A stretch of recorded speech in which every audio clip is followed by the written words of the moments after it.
Yang pertama ada kloroplas. Kloroplas adalah organel yang ditemukan di sel brokoli bersama dengan sel tumbuhan dan alga lainnya. Mereka menangkap energi cahaya dan menyimpannya sebagai molekul bahan bakar di jaringan tanaman. Kloroplas hanya ditemukan pada tumbuhan dan alga fotosintetik. Manusia dan hewan lain tidak memiliki kloroplas. Tugas kloroplas adalah melakukan proses yang disebut fotosintesis. Dalam fotosintesis, energi cahaya dikumpulkan dan digunakan untuk membuat gula dari karbon dioksida. Gula yang dihasilkan dalam fotosintesis dapat digunakan oleh sel tumbuhan atau dapat dikonsumsi oleh sel hewan pemakan tumbuhan seperti manusia. Energi yang terkandung dalam gula ini dipanen melalui proses yang disebut respirasi sel yang terjadi di mitokondria sel tumbuhan dan hewan. Selanjutnya ada kloroplas. Kloroplas adalah organel berbentuk cakram yang ditemukan di sitosol sel. Mereka memiliki membran luar dan dalam dengan ruang antar membran di antara keduanya. Jika Anda melewati dua lapisan membran dan mencapai ruang di tengahnya, Anda akan menemukan bahwa di dalamnya terdapat cakram membran yang dikenal sebagai tilakoid yang tersusun dalam tumpukan yang saling berhubungan yang disebut dengan grana. Membran cakram tilakoid mengandung kompleks permanen cahaya yang mencakup klorofil, pigmen yang memberi warna hijau pada tumbuhan. Cakram tilakoid berongga dan ruang di dalam cakram disebut dengan ruang atau lumen tilakoid, sedangkan cairan yang mengelilingi tilakoid disebut dengan stroma.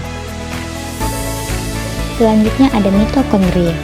Mitokondria sering disebut sebagai pembangkit tenaga listrik atau pabrik energi sel. Tugas mereka adalah menyediakan pasokan adenosin trifosfat atau ATP, molekul pembawa energi utama sel.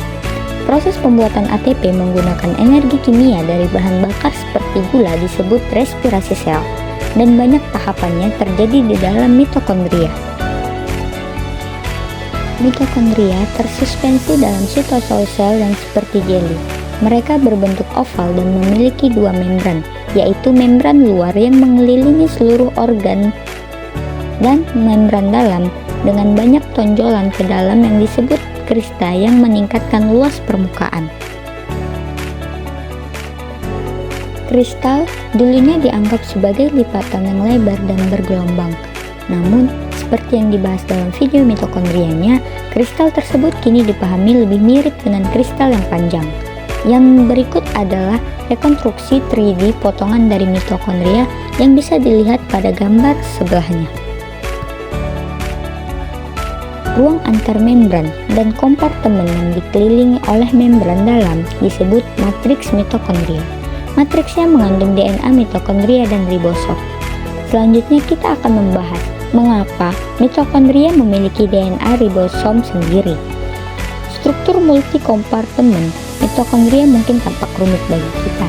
Itu benar, tapi ternyata sangat berguna untuk respirasi sel, memungkinkan reaksi tetap terpisah dan berkonsentrasi molekul yang berbeda dipertahankan di ruangan yang berbeda.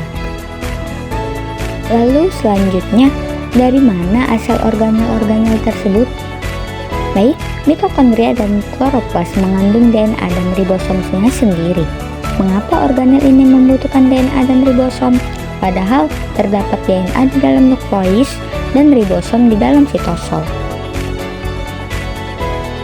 Bukti kuat menunjukkan endosimbiosis sebagai jawaban atas teka-teki tersebut. Simbiosis adalah hubungan di mana organisme dari dua spesies berbeda hidup dalam hubungan yang erat dan bergantung. Endosimbiosis yang artinya di dalam adalah jenis simbiosis khusus yang di mana satu organisme hidup di dalam organisme lain. Bakteri, mitokondria, dan kloroplas memiliki ukuran yang serupa. Bakteri juga memiliki DNA dan ribosom yang mirip dengan mitokondria dan kloroplas. Berdasarkan bukti ini dan bukti lainnya, para ilmuwan berpendapat bahwa sel inang dan bakteri telah membentuk hubungan endosimbiotik sejak lama ketika sel inang mengambil energi aerobik dan fotosintesis. Namun, tidak menghancurkannya. Melalui evolusi jutaan tahun, bakteri aerob menjadi mitokondria dan bakteri fotosintetik menjadi kloroplas. Teori yang menjelaskan bagaimana hal ini bisa terjadi disebut teori endosimbiosis. Endosimbion adalah organisme yang hidup di luar organisme lain. Semua sel eukariotik, seperti sel Anda, adalah makhluk yang tersusun dari bagian-bagian makhluk lain. Mitokondria dan kloroplas keduanya merupakan organel yang dulunya merupakan sel yang hidup bebas. Mereka adalah prokariota yang berakhir di dalam sel lain.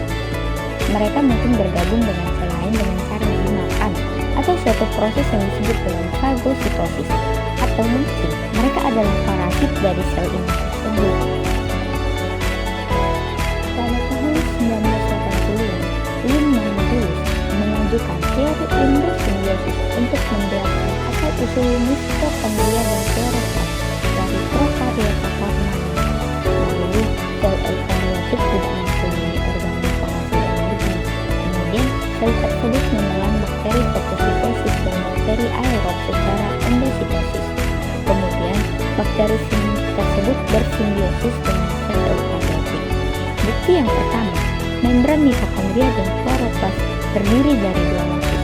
Lalu yang kedua, ukuran dari mitokondria dan kloroplas sama dengan ukuran bakteri. Dan yang ketiga, mitokondria dan kloroplas mempunyai DNA sendiri dan ribosom sendiri, sehingga dapat melakukan replikasi sendiri.